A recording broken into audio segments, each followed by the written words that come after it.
Asa Orisa Alaafin ìlú Ọ̀yọ́ ẹ jẹ́ ká máa múra sílẹ̀ láti lọ kí bàbá wa lẹ́ẹ̀kan náà lẹ́yìn òsọkà gbogbo Asa Orisa. Ní báyìí gbogbo Asa Orisa ẹ dákun ẹ jẹ́ ká dìde. Asa Orisa ní ti lójoojú ẹ jẹ́ gbogbo ẹ yóò dìde kí a lọ kí bàbá wa. Ìwọ́n bá wa bá mara rẹ ní Asa Orisa. Ojúlówó Asa Orisa. Ojúlówó Asa Orisa. Asa Orisa. Asa Orisa. Asa Orisa. Láti ìlú Ìṣẹ́yìn, Kìsí, Ìlúà, Ìgbọ́tì, Ìdó, Ìṣẹ́yìnlú, Ìlọ́ra, Ìgbọ́ra. Àwọn lẹ́yìn tí wọ́n kí bàbá wa ìlú Ìbàdàn, ìlú Ọ̀gbọ̀rọ̀, àwọn tí ó jẹ́ ọmọ Asa Orisa, àwọn ni wọ́n kí bàbá wa yìí. Ní àwọn olóyè tuntun fún Asa Orisa. Ṣé ti yá? Ó ti yá.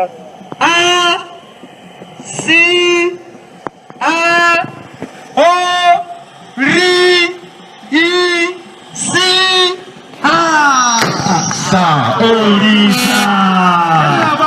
Asa Orisa.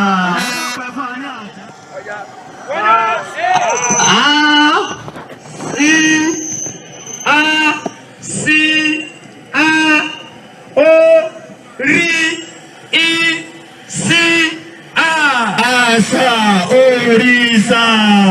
Asa Orisa. Nígbà yẹn yóò kó àwọn. Níbi ayẹyẹ ọdún kẹrin Asa Orisa.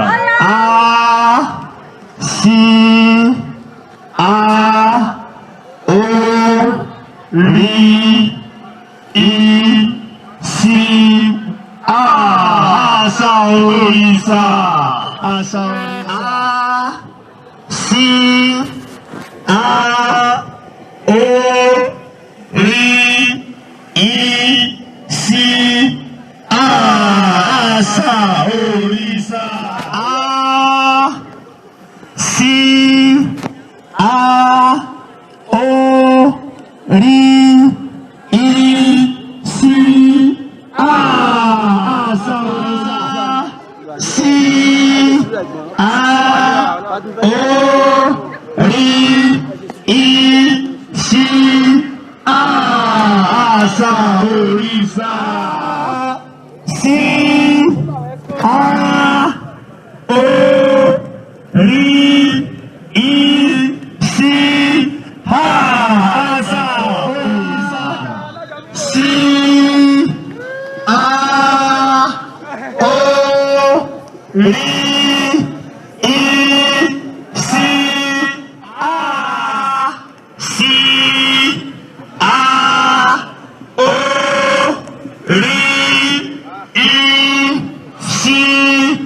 Asa Orisa.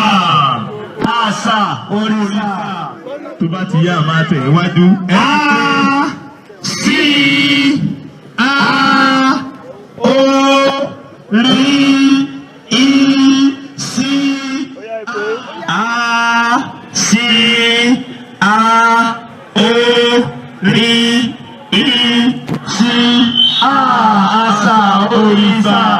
Asa Orisa.